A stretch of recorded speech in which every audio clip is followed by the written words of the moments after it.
If you want to stay at a table, just one table for 4 hours, I would strongly suggest that you don't do that.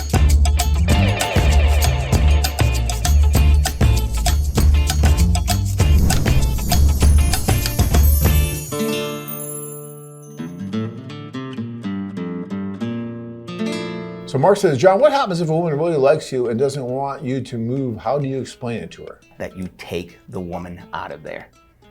Just say, hey, then if you want to stay together, how about if we go next door? There's a nice restaurant there. We can get a bite to eat. I'm hungry. How about you?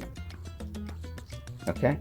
Take her out of there, because you're going to be preoccupied, because there's so many other things going on there, and if you want that one-on-one interaction, then take her somewhere else. That's what I would suggest.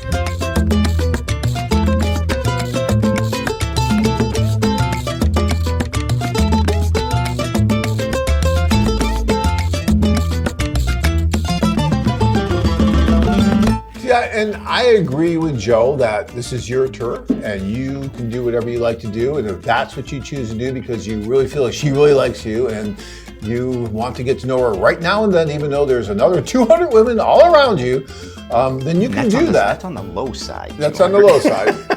But I would say, a little contrary to what Joe's saying, I would say that you're blowing a golden opportunity to meet maybe your soulmate. And I tell you, this happens. And this guy had the number one on his list, went in there, met her, came out of that social, like, oh my God, John, this is great.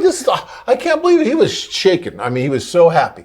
But he decided, to his credit, to go to the next social. Okay. And he went to the next, I'm just gonna go. I mean, I'm just gonna go because I paid for it, I'm gonna go.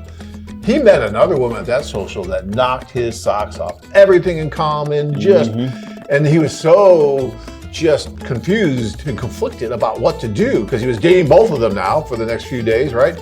And in the end, he proposed to the second one. The second, not the first one.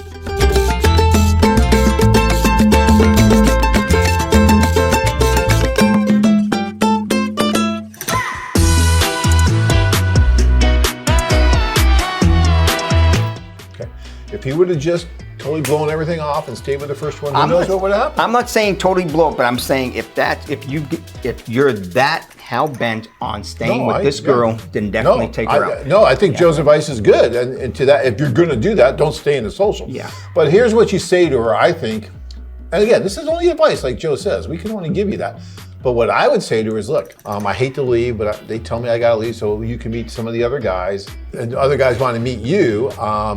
And so I have to move. Of course, there's no one that you're going to meet that's nicer than me, and I'd love to go out with you, and let's give me your phone number, you do all that, right? And then you go, and you start meeting other people, and she'll meet other guys. And you know what?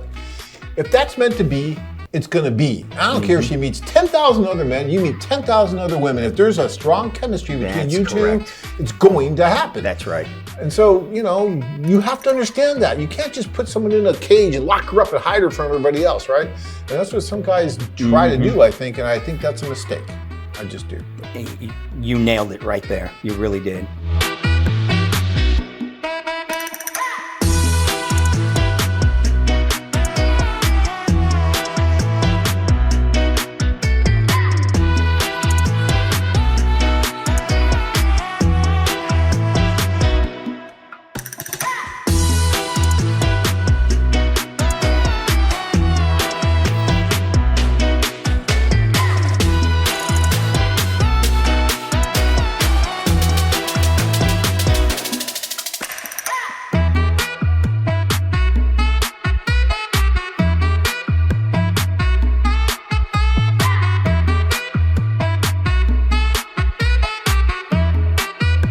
Join men from all over the world as they take a trip and find their future brides.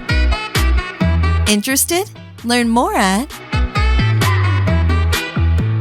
Latin-personals.com. If you enjoyed this video, be sure to give us a thumbs up and subscribe to our channel. Then click on the notice bell to get notified every time we add something new.